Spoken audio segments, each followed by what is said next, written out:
Hey, it's Hunt. You found Hunt on Saints. We're talking black and gold football. Do us a favor. Hit the like button, share your comments below, and hit that subscription button so you can get all of our content. Enjoy.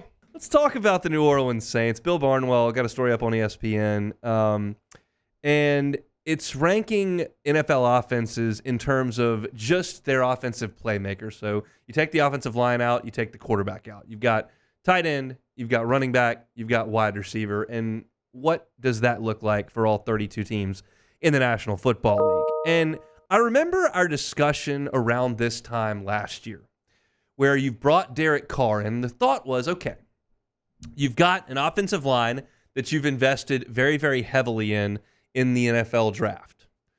Ramczyk was an early round pick, still playing at a high level at this time last year. McCoy, Ruiz, very early drafted players. Trevor Penning, very early drafted player. We didn't have another year of sample size with him and hadn't gotten into training camp where it didn't look great. But you look at the offensive line and you go, okay, that's an offensive line that they've invested very, very heavily in. You're looking at a quarterback that they've brought in who's a veteran in the league, who's had some big number seasons, not necessarily playoff success, but he's thrown for a lot of yards. And look, you got Michael Thomas, healthy. I mean, keep in mind, at this point last year, there was a real thought Michael Thomas could be a star again. And when you got into training camp in August, the reports were fantastic about Michael Thomas. Could be a number one. Looks like his old self. Chris Olave, coming off a 1,000-yard season as a rookie. Got this speedster, Rashid Shaheed. At tight end, okay, you got Juwan Johnson. You brought in Foster Moreau, who Derek Carr's worked with. And you brought in Jimmy Graham. What does he have left? Kamara, yeah, he's going to be suspended, but maybe that makes him fresh for the second half of the year.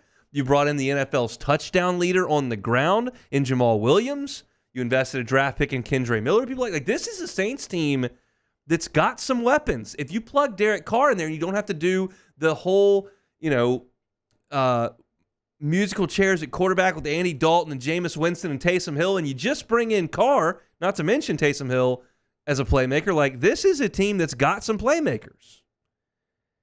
And the offense didn't play well. Now, how much was that offensive line was terrible? How much of it Carr got hurt and was it good? How much was Kendre Miller's injuries and Michael Thomas flaming out? But look, it was not an explosive offense. So now a lot of those same cast of characters are back with the Saints, but the tone has changed 360 days later. Last year, they were ranked 14th by ESPN in terms of playmakers, middle of the pack in the league, and I think that's pretty fair. They got them 25th this time around. And we talked about this a couple of weeks ago where ESPN didn't love the Saints wide receiver group, and I was going, yeah, Olave, maybe not the number one that some of these guys are. I'm not going to confuse him with Jefferson and Chase. I'm not going to confuse him with Amon-Ra St. Brown. You know, there are guys in the NFL that are better number one options than Chris Olave with the Saints. And then you look at your number two, and there are some number twos that we cycle through, and you're like, yeah, maybe not. Maybe Rashid Shaheed, although he's fast and he makes really big plays, maybe he's not on level with those guys at number two. And then number three, like, what is A.T. Perry? I don't know. Like, and then you kind of start going down the list. Okay, I get that they could be down towards the bottom of the list, even though it doesn't feel like a huge weakness for the Saints. And now you look at running back. And what do we think about Kamara? And look, in this ESPN piece, they write that Alvin Kamara hasn't been an efficient runner since Drew Brees retired. He's averaged 3.9 yards per carry, and that's not great. It's not atrocious, but it's not great. And then there's a stat that I couldn't explicitly tell you how this is calculated, but I got a reasonable feel for it. Minus 277 yards over expectation during that stretch. It just tells me, like, he's not making big plays. He's basically only getting what's blocked, and sometimes maybe less than that if he's trying to tap dance behind a bad offensive line. And then you got Jamal Williams, who at this time last year was the reigning NFL rushing touchdowns leader, who last year had to get a charity touchdown at the end of the game to piss off Arthur Smith. Like, he didn't do anything last year. And this time last year, you had a mid-round draft pick in Kendre Miller, who you were excited about, who was very productive at TCU, who got hurt and didn't really help at all. So you can't help but feel a little bit worse about what those two guys are. And I don't think anybody would suggest that the Saints have any game breakers at tight end, specifically with Juwan Johnson hurt and out for a significant amount of training camp, if not all of it, and maybe into the regular season. Foster Moreau is big dude who might catch some passes. Taysom Hill is what he is. So I just feel like the conversation has been changed from last year at this time, except for the fact that there's a new offense. Except if you want to look at last year in the middle of the year, Derek Carr was really hurt. And if you want to cling to, well, look, we got a new coordinator who's going to actually put some guys in motion for a change. We've got a coordinator who's going to mix some things up. We've got a coordinator who expertly used Christian McCaffrey in the passing game last year and has a similar type player in this offense in Alvin Kamara. You got a healthy Kendre Miller.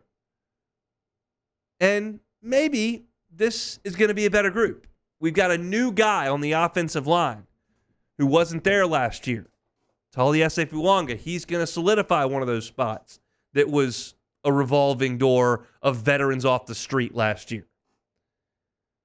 I'll listen to that. I don't think it's completely outrageous, but I also think that the Saints, in terms of the weapons that they've got on offense, are probably closer to this ranking of 25 than they are 10 or 11.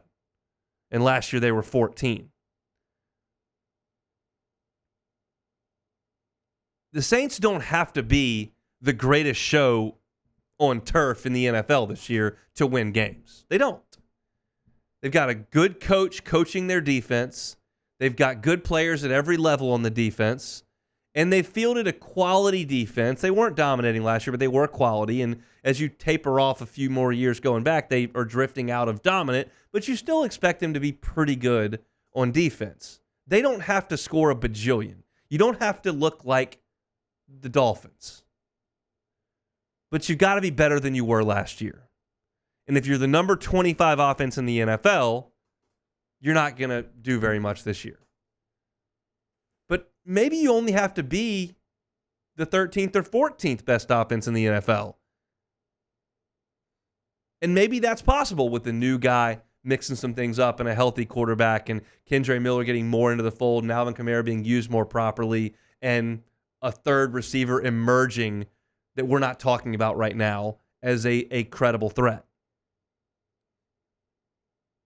It's not the most sunshine and rainbow conversation we've ever had, but that's kind of the general tenor around the Saints organization right now.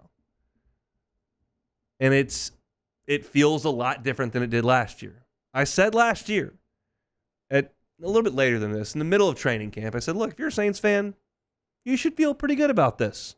Because of the division, because of the quarterback that's going to be better, I think things will be okay, and you've got a real chance to win the division. I don't feel like that today, but I still hold out hope. This is not Carolina. There are some teams in worse shape that have no shot. I wouldn't go as far as to say the Saints have no shot. I just feel like you're starting to see all of these unbiased, I'll use that, objective analysis of the NFL, and you continue to see the Saints in the mid to low 20s. And that's, it looks like a duck and quacks like a duck, might be a duck. But hold out hope that some of those things can get better with a new guy coming in and calling the shots. If you want to read that story in its entirety, it's at ESPN.com, part of the Insider Package. Saints right there at number. Let's see where the rest of the South is, by the way, as we kind of look through this. The Saints in front of the Panthers, who are at 28. The Saints come in at 25, as I mentioned. I would imagine Atlanta is pretty good on this list, and we'll see what they think about Mike Evans and crew in Tampa Bay. But we're inside the top 15 as I scroll right now. Tampa's right there at number 13.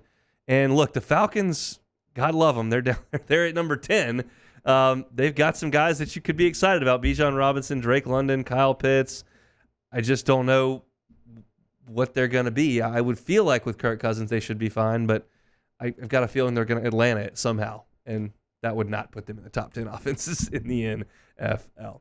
All All right, if you're looking for our Saints content, you can find it on YouTube, Hunt on Saints. Subscribe up to the channel, get all your Saints content year-round as we churn it out each and every day. Hey, it's Hunt. Thanks for watching Hunt on Saints. Before you leave, help us out a little bit. Hit that like button, leave your comments in the section below, and hit that subscribe button so you get all our content right here from Hunt on Saints. We'll see you next time.